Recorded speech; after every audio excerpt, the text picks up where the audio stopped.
नमस्ते छात्राओं, आज हम 7वीं कक्षा का हिंदी शुरू करने जा रहे हैं। पाठ क्रमांक 7, जहाँ चाह वहाँ राह।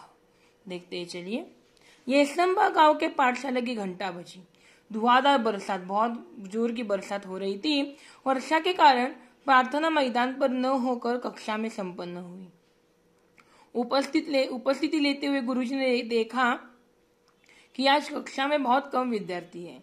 आज इतने विद्यार्थियों के अनुपस्थित रहने का कारण क्या है? उन्होंने विद्यार्थियों से पूछा। वही नाला गुरुजी, सबने एक स्वर में उत्तर दिया। सबने क्या बोला? वही नाला। येसंबा गांव के ठीक बीच से एक नाला बहता था। ठीक है, इधर देखिए। गांव की बस्ती नाले की एक तरफ थी, पाठशाला और खेत दूसरी तरफ।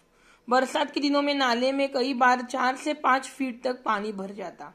बड़े बुजुर्ग तो किसी तरह अपने गाय बैलों के साथ नाला पार करके खेतों में चले आते, किंतु पाठशाला आने के लिए नाला लांघना विद्यार्थियों के लिए संभव नहीं था। जब जब जोरों की बारिश होती, उस दिन कक्षा में विद्यार्थियों की उपस्थिति पर असर पड़ता। अनेक बार विद्यार्थी पूरे सप्ताह पाठशाला नहीं जा पाते। इसके चलते गांव में बरसात, नाले में भरा पानी, पाठशाला से छुट्टी, येसंबा की यही कहानी। यह गीत गांव में प्रचलित हो गया था। यह गांव में बहुत प्रचलित, फेमस हो गया था। पाठशाला में अनुपस्थिति का विद्यार्थियों की पढ़ाई पर बुरा प्रभाव पड़ता था, बैड इफेक्ट्स पड़ते थे। अच्छी श्रेणी लाने वाले विद्यार्थी भी वार्षिक परीक्षा में पीछे रह जाते। सब परेशान थे, क्या करते? मार्ग असंभव था, कोई भी पॉसिबिलिटी नहीं थी। असंभव में मूल शब्द संभव होता है। यही संभावना एक दिन एकाएक काम कर गई। हुआ यह कि उस दिन भारी वर्षा के कारण येसंबा के अधिकांश विद्यार्थी पाठशाला नहीं जा पाए। ज्यादातर विद्यार्थी पाठशाला नहीं जा पाए। दोपहर बाद बरसात थोड़ी रुकने पर चौपाल में बरगद के पेड़ के नीचे चबूतरे पर, यानी इधर देखिए, चबूतरे पर ऐसे चबूतरे पर बैठे हुए आपस में बातचीत कर रहे थे। तभी तुषार ने कहा, अरे इस बरगद के पेड़, ये देखो, ये बरगद का पेड़ है, इस बरगद के पेड़ में भूत है। यहाँ क्यों बैठे हो? भूत वूत सब कोरी कल्पना है, सब वो बकवास है। क्या हम में से किसी ने भूत देखा है? सब केवल मनगढ़ंत बातें हैं, सब केवल हमारे मन की वो बातें हैं। मेरी तो कुल उपस्थिति है शायद 14 होगी। मेरी टोटल उपस्थिति कितनी होगी? 14। शुभम ने कहा तो सब हंस पड़े। लेकिन क्या हम हर बरसात में ऐसे ही चर्चा करते रहेंगे और अपनी पढ़ाई का नुकसान होने देंगे? क्या हम ऐसे ही हाथ पर हाथ धरे बैठे रहेंगे? आशीष ने गंभीर स्वर में पूछा। हमें कुछ तो इससे मार्ग निकलना होगा। हम तो बच्चे हैं, तुषार ने कहा, हम क्या करेंगे? सच कहा तुषार तूने। हम बच्चे कर भी क्या सकते हैं? हम बच्चे कर भी क्या सकते हैं? इस वाक्य को गीत की तरह गाकर एक साथ तालियां बजाकर वहां बैठे बच्चे जोर जोर से हंसने लगे। हंसो मत, कोई कुछ कर सकता है तो वो हम ही हैं। आत्मविश्वास भरा यह स्वर दामिनी का था। दामिनी क्या बोली? हंसो मत, हम कुछ कर सकते हैं। हर समस्या का संभव होता है, हर समस्या का कोई ना कोई मार्ग होता है। प्रकृति ने विचार करने के लिए हमें बुद्धि दी है। विचार करो, बुद्धि दी है ना, विचार करो। दामिनी की बातों ने बातचीत का माहौल बदल दिया। हर कोई गंभीर होकर समस्या के हल के बारे में सोचने लगा। क्या हल निकल सकता है? हल मिल गया।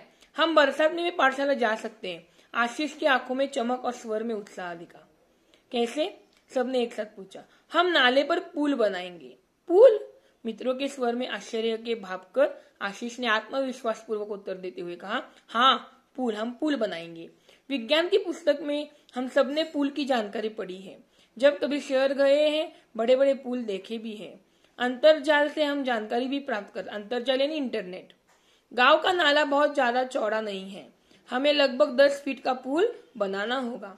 पुल बनाने का विचार जंगल की आग की तरह येसंबा गांव में फैल गया। सभी तरह फैल गया ये विचार। विद्यार्थियों ने छोटे छोटे समूह बनाकर, ग्रुप बनाकर इस प्रकल्प की बारीकियां पर काम किया। क्या क्या करना चाहिए इस पर उन्होंने काम किया। सामग्री की सूची बनाई, क्या क्या चाहिए वो बनाया।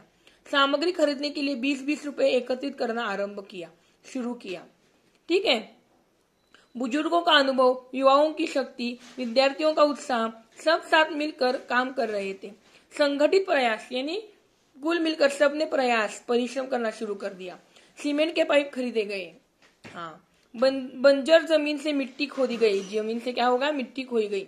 गांव के छगन बाबा नामक एक बुजुर्ग ने प्रचुर मात्रा में रेत उपलब्ध करा दी। छगन बाबा ने क्या किया, बहुत मात्रा में रेत दी उनको। पुल बनाने के लिए पूरे गांव के हाथ एक साथ मिट्टी का भराव करने लगे। हर दिन स्वप्न पूर्ति की ओर एक एक कदम बढ़ाने लगा था गांव। अंततः मुझे उसको बहुत आनंद हुआ कि वह सब सुबह आ गई जब उन्होंने पुल का उद्घाटन किया। केवल 15 दिनों में विद्यार्थियों ने और उन बुजुर्गों ने सामूहिक श्रमदान करके पुल तैयार किया था। बरसात में इस बार भी नालों में पानी भरा था, पर विद्यार्थी हंसते खेलते पुल से पाठशाला की राह जाने लगे। पुल भी विद्यार्थियों के हौसले को दाद देता, मानो मन ही मन कह रहा था, जहाँ चाह वहाँ राह। जूही ने अपने बड़े भाई की सहायता से पुल के उद्घाटन का वृत्तांत बनाया, यानी रिपोर्ट बनाया, और संगणक की सहायता से शिक्षा निरीक्षक के सामने प्रस्तुत किया। देखिए कितना अच्छा है ना। इसलिए हमें कोई भी हमारा कठिन समय आए तो हमें विचार करना चाहिए और उस पर कोई ना कोई हल निकालना चाहिए। समझे आप ये पाठ? ठीक है। जो 8वीं कविता है, जीवन नहीं मरा करता है, वो आपको सिलेबस में नहीं है। इसी के साथ हमारा टर्मिनल का हिंदी का पोर्शन खत्म होता है। Okay, bye bye.